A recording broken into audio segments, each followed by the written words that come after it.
It's the last day of a 4-day course on spirituality for young people. And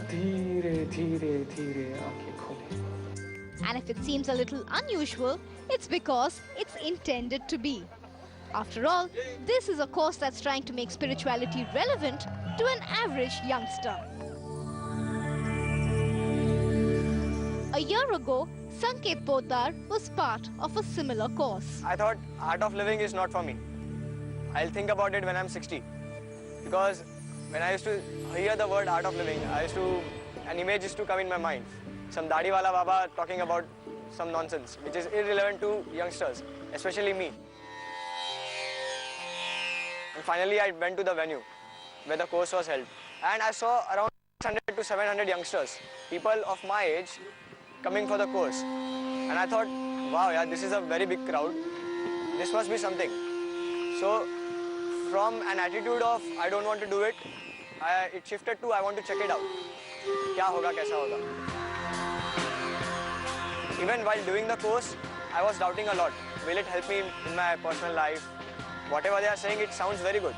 But is it practically very relevant to my studies, to my career, to my relationships, to my personality? But things changed completely after the course ended. A year on, Sanket is a complete believer in his spiritual practice, the art of living. You first experience the benefits, then you know, oh wow, it works. Then you continue the techniques, continue being a part of it. Then there are situations which are not very conducive to our growth, our liking. How to deal with these kind of situations? This is what the knowledge gives. The knowledge gives us the ability to deal with such kind of difficult situations and smile through them.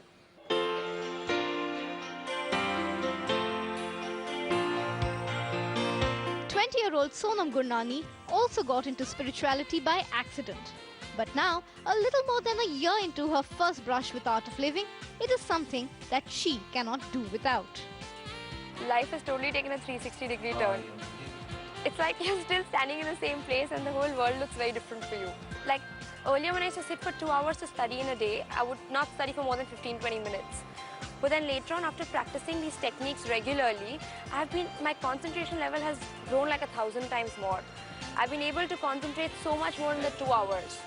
So like I'm giving the same amount of time and the efficiency has been improving. Within a span of 4 months, my percentage from a 55% has moved on to a 77%. People have always turned to meditation and yoga to anchor themselves in a difficult world. What is new is the enthusiasm we found in young practitioners of spirituality who want others to go spiritual and experience what they say they already have. For Sonam and others like her, this found expression in their involvement with the youth wing of the Art of Living called the World Alliance for Youth Empowerment, or WAY. So you need to be spiritualistic at the same time materialistic. It was here that they found that they could use their newfound enthusiasm for life to not just introduce more youngsters to spirituality, but also make the world a better place to live in. In a way, as a volunteer, I give talks in colleges about the course. I organize the courses. That's the basic work I do. Get more people to experience something so good that I have experienced. You know, it's high time we keep saying, okay, my life, my career, my parents, my job, my everything. You know, once that whole thing gets settled, only once this is calm and relaxed and you've thought about yourself, can you think about the others. So that's when, you know, empowerment really works. It's not only about working for yourself, it's also about working for the society. As part of their work, youngsters like Sonam organize courses like these. Aimed at college students, this particular 4-day course, for instance, has got youngsters together to first introduce them to practical spirituality and to then galvanize them into doing something for society. The city is not clean and it needs to be clean. So we have accepted and we are going to take. The agenda at this course is to clean up their city. All of a sudden, I found whole Bombay doing everything all right. Coming up after the break, while they themselves may be convinced about their spiritual practices, convincing others isn't quite as easy. There's a difference in opinion. These people think that what is this not, whether it will work or not. The whole earth be blessed with peace, order, spirituality, abundance, and prosperity. Suchit Dwivedi is just 20. But this young boy has been helping others get over emotional and spiritual problems in their lives for nearly a year now. Suchit practices a form of energy healing called pranic healing that energizes a person's chakras. After doing pranic healing, everyone can understand the energy and also he can feel the energies. So whenever you feel the energies, the progress in spirituality accelerates. So that is a very nice thing, that in pranic healing you feel the energies, you understand the concept of the energies, how energies work. Suchit's introduction to pranic healing was by chance. But once he started practicing it, he was hooked, especially when he felt himself changing as a person. I was the kind of person who used to throw things over here and there on small things. Now I don't remember when I have done it.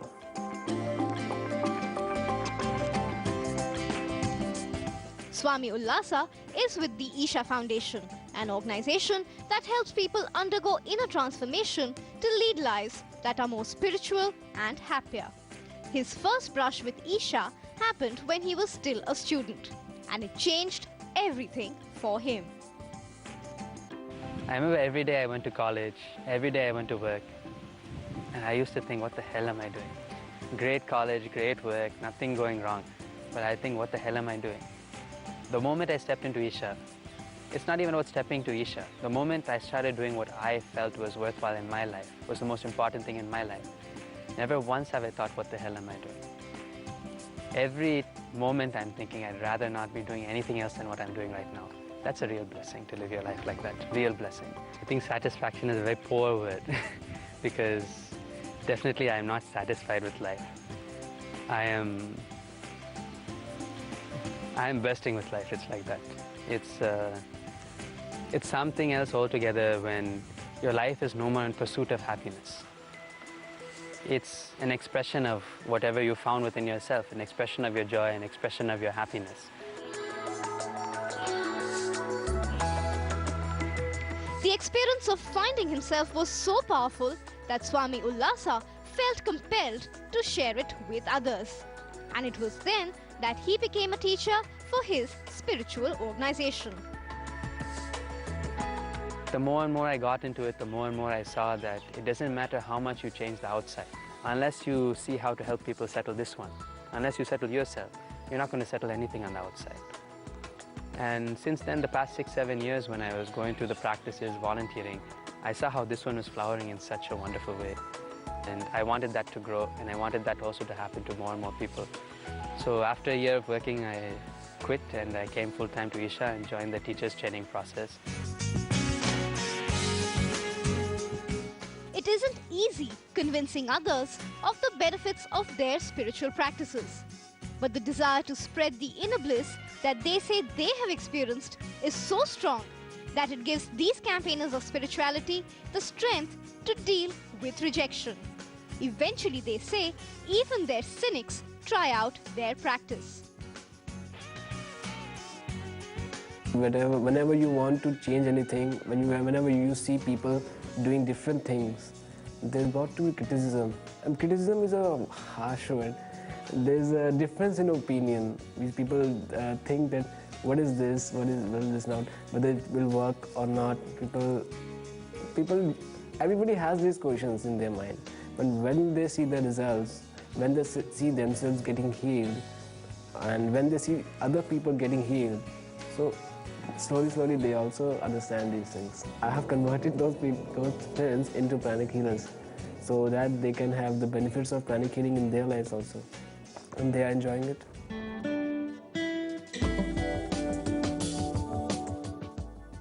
Nisha practices Isha, another spiritual system that uses energies to heal people.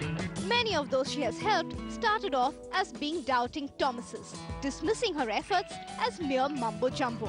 But she has her own explanation to give to these skeptics.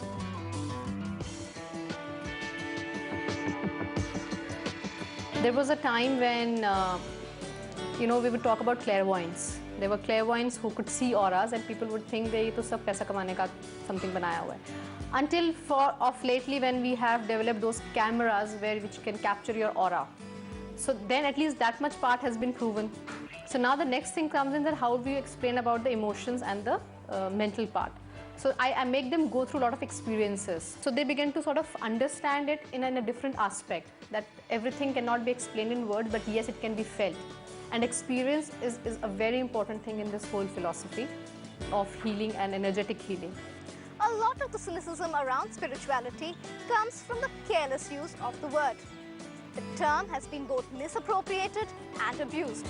And in certain social circles, attachment to some spiritual practices has almost become a fad.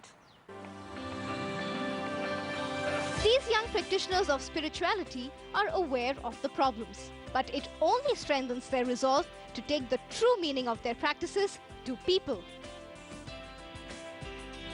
I don't really like to use the word spirituality because that is misconstrued in so many ways. There's really not many words you can use because they've been misrepresented in so many ways. Like even to me, the dearest thing in my life, which is yoga, even that has been misconstrued in so many ways. Usually when you think yoga, you think some bending your back, getting into some kind of posture practice, but it's not. Fundamentally, yoga means it's a whole method and technology by which you can reach the ultimate within yourself. Coming up after the break, two young people who have come back from abroad to spread spirituality amongst others. If I want to live life, I cannot just be confined to social status or to material achievements. There is another dimension of life which I need to definitely explore and look into. And this is what I've been doing for the last 2 years. The meditations, the voluntary work, everything is just a part of an exploration of what I am, who am I. Tough to sort of do this thing, but one thing about Isha is we have people from various backgrounds and various cultures, but we're all sort of working together towards one common goal. So it really takes off this identification of being limited to one country that you're coming from. Swami Surta was just 16 when he was first introduced to the Eastern philosophy of meditation and yoga. His dabbling with spiritualism resulted in a feeling of happiness and confidence. 3 years later, he decided that he wanted to devote himself to helping others through spirituality for the rest of his life. And so, Swami Surta now conducts programs that help people, often more than twice his age, deal with life issues. I think especially being in a place like India where you've had people that have had a spiritual background from all age groups, even Adi Shankara was what, like 32 by the time he left? So he was also 16 and whatever. So people, I think, have a more of acceptance of that in India. I don't know how it would be if I went to US or something. But most people actually don't realize that I'm only 23. I never tell people. They think I'm like 30, so I'm like, okay. Living in India has meant staying away from his family and friends. Taking on the state of brahmacharya means that he cannot get into an intimate relationship with another person for the rest of his life. But this 23-year-old says he is convinced that he is on the right path. whatever you do, you have to give up something. If you give up, if you go and take brahmacharya, then you have to give up married life. If you go on married life, you have to give up brahmacharya. Or for more people, a more common thing is, if they get married, they have to give up their single life, their existence. So if you're going to do something, you have to give up something. But I found that this path has given me a certain sense of fulfillment where I don't have to seek anything from the outside.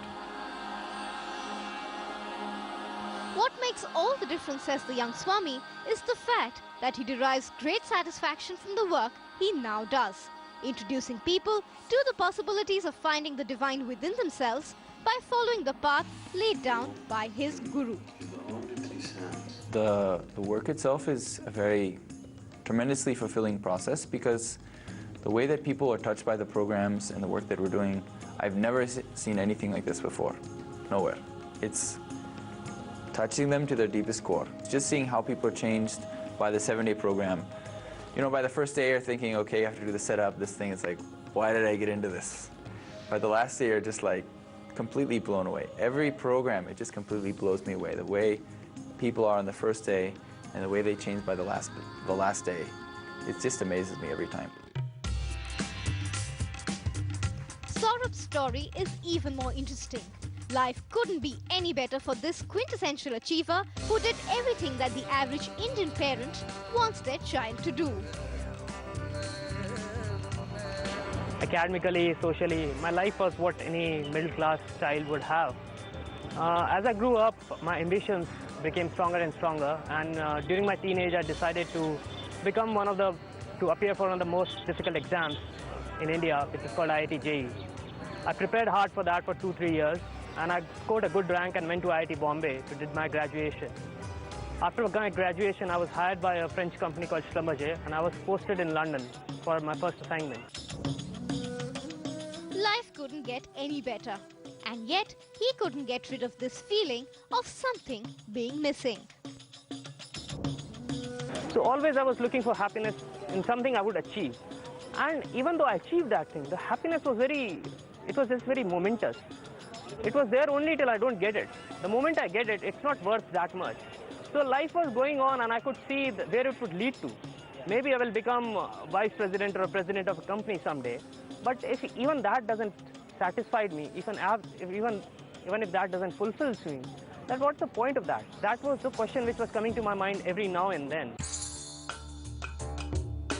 That's when he turned to meditation and yoga, and suddenly life took a 360-degree turn. He is now on a 6-month sabbatical from his job and is staying in Chandigarh, an alien city.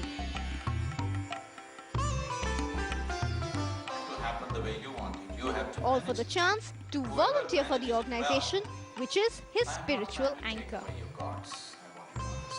When you assume so much about the Creator, you are bound to be in trouble. If I want to live life, I cannot just be confined to social status or to material achievements. There is another dimension of life which I need to definitely explore and look into. And this is what I've been doing for the last 2 years. The meditations, the voluntary work, everything is just a part of an exploration of what I am, who am I, and just experiencing other dimensions which are beyond the materialistic things which everybody experiences throughout the life anyhow. A more fulfilling life and a sense of achievement that isn't transient. Couple this with the desire to have others taste the inner bliss that they say they have experienced. And you'll know why these youngsters want others to go spiritual as well.